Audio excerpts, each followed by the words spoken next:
हरे कृष्णा, राधे राधे। बोलो श्री गुरुदेव महाराज की जय। आज 15 अगस्त हमारा स्वतंत्रता दिवस है।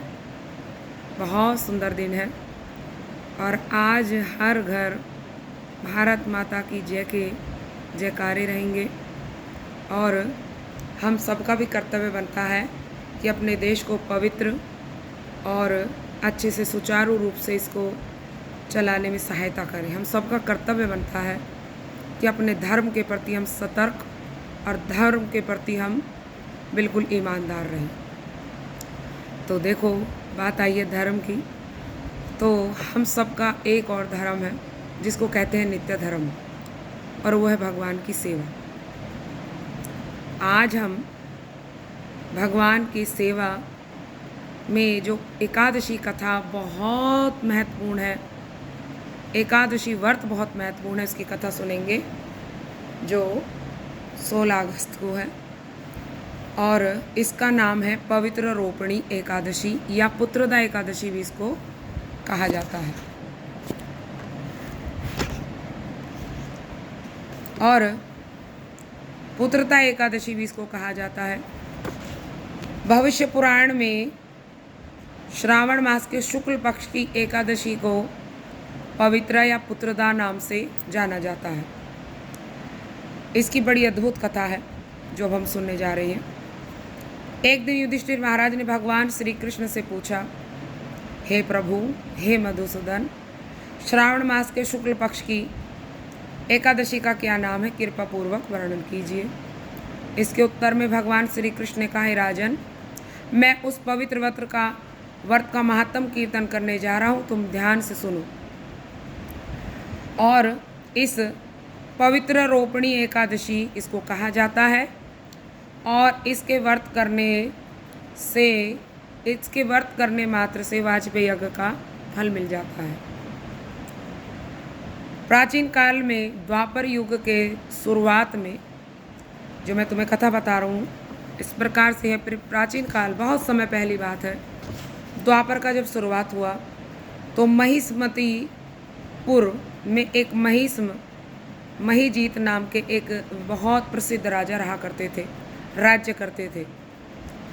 खूब धन था, खूब संपदा थी, खूब मान सम्मान था, परंतु कमी थी, दुख इस विषय का था कि संतान नहीं थी। उनके मन में लेश मात्र भी सुख नहीं था, क्योंकि बालक नहीं है, निसंतान है। और पुत्रहीन व्यक्ति इस लोक और परलोक किसी भी स्थान में सुखी नहीं रह सकता, क्योंकि जब वो चला जाएगा तो उसके लिए कौन पिंडदान आदि या कौन भक्ति का कार्य कुछ क्या करेगा। तो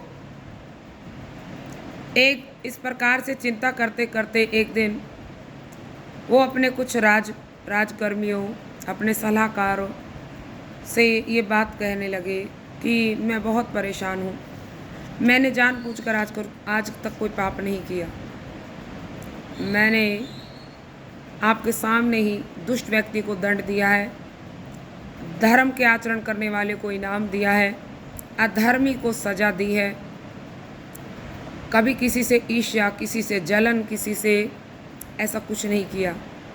फिर पता नहीं मेरे ऐसे कौन से कर्म का ये फल है जो मुझे संतान नहीं हो रही है।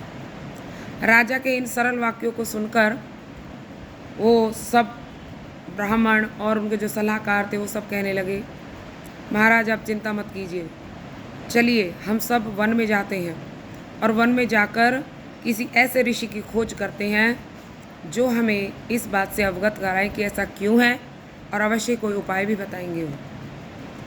अब वन में सब चले गए।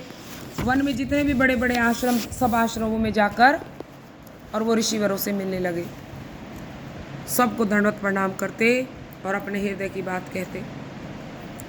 ऐसा करते करते वो पहुंच गए लोमश ऋषि के आश्रम में। लोमश ऋषि अद्भुत तेज, लोमश ऋषि की अद्भुत भक्ति। लोमस की उम्र भी इतनी थी कि जब उनका एक रोम गिरता था ना, जब ये सृष्टि का जब प्रलय आती थी ना, तब एक रोम गिरता था। इतनी लंबी उम्र थी उनकी।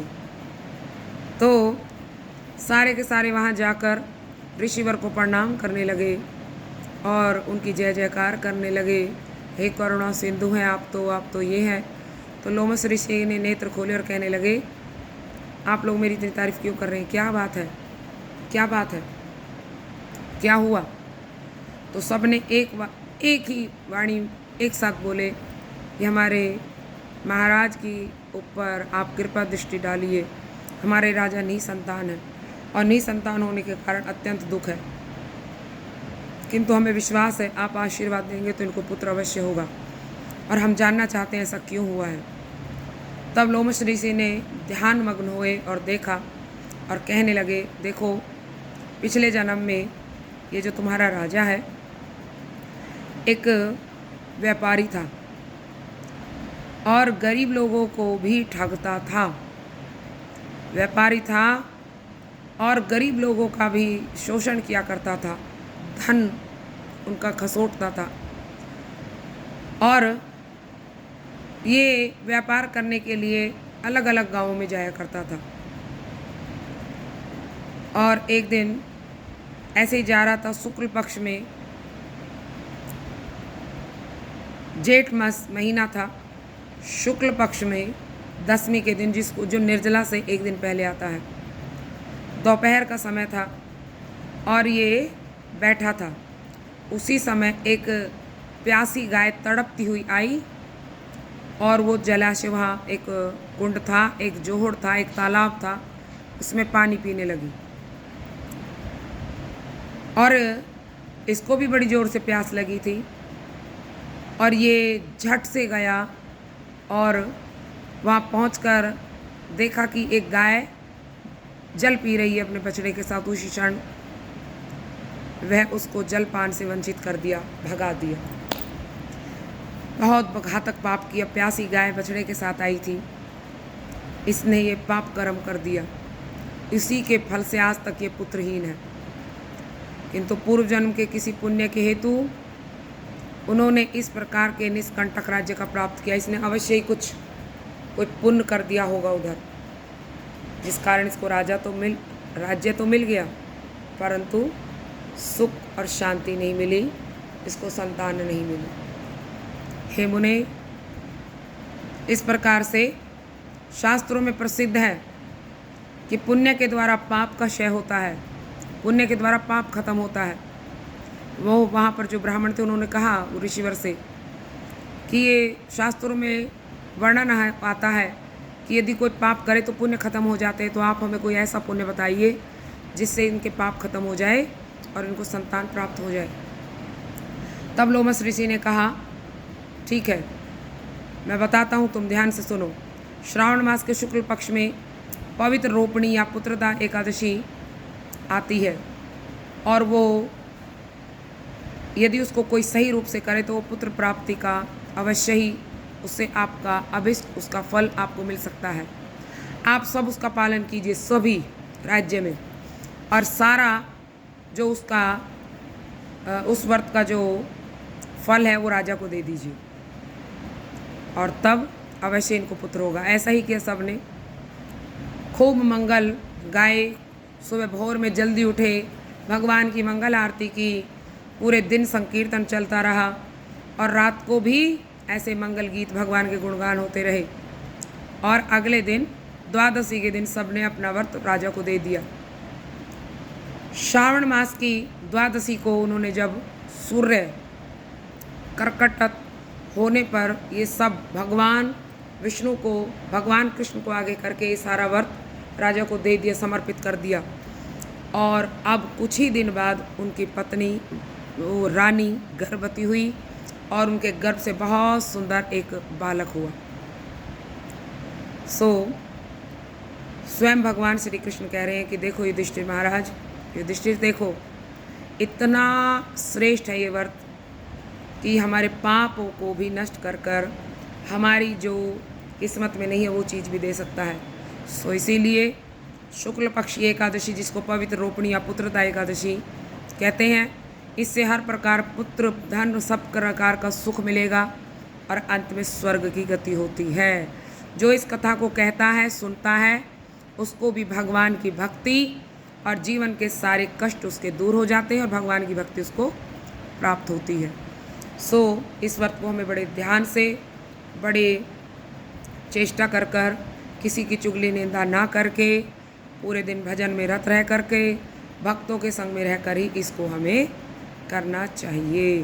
श्री गौर प्रेमानंदे हरि हरि बोल।